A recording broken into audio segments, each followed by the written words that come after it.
My name's Cass Arkenstall, and I'm a research scientist finishing off my PhD and have been working alongside Kev since 2019. And for me, like, as soon as I met Kev, I think I met him back in 2016, I could tell he was such a passionate person who had a real drive and a clear vision on how to save the Bilby. So yeah, and the more I spoke to him, I could see that there was a clear pathway to do that. So I wanted to get involved pretty much like shortly after I met Kev. So yeah. As you probably are all aware, the population inside the fence at Currawinga has increased from 36 founders up to the last population estimate in 2022, which was 477 bilbies. And there's also bilbies persisting on the outside of the fence. So that's really where we need to start turning our efforts to.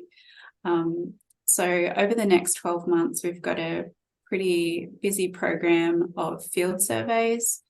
And the key things that we really need to be doing, particularly for that population on the outside of the fence and wild populations in southwest Queensland, is mapping out where the bilbies are and working out the abundance of bilbies in particular areas.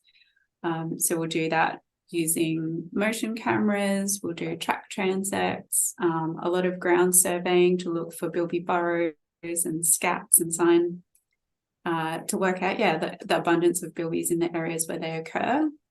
And at the same time, we'll be looking at estimating the abundance of their key threats. So that's feral predators such as feral cats, wild dogs, foxes. And the reason that we'll be doing that is to work out if there's some kind of threshold level above which, like a threshold for feral predators above which bilbies can't persist, and below which bilbies are actually surviving and populations are continuing to expand. And that then naturally feeds into identifying key areas for management of feral predators to better conserve those populations of wild bilbies.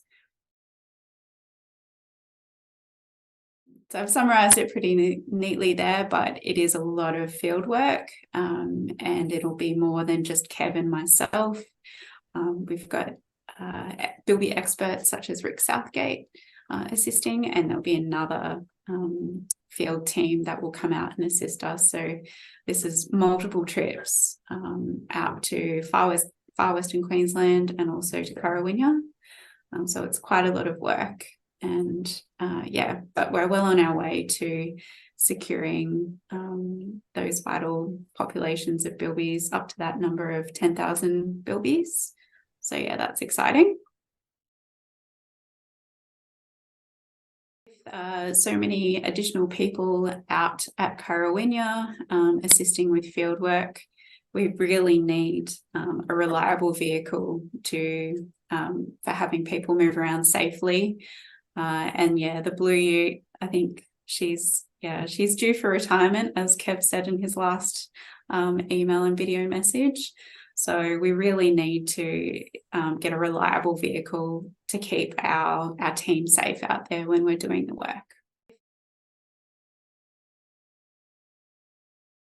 So firstly, I'd like to say a big thank you for all your generous support so far.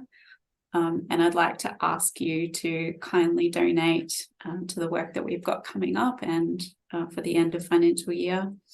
I know that the cost of living is affecting a lot of people, but we really couldn't do this work without your support.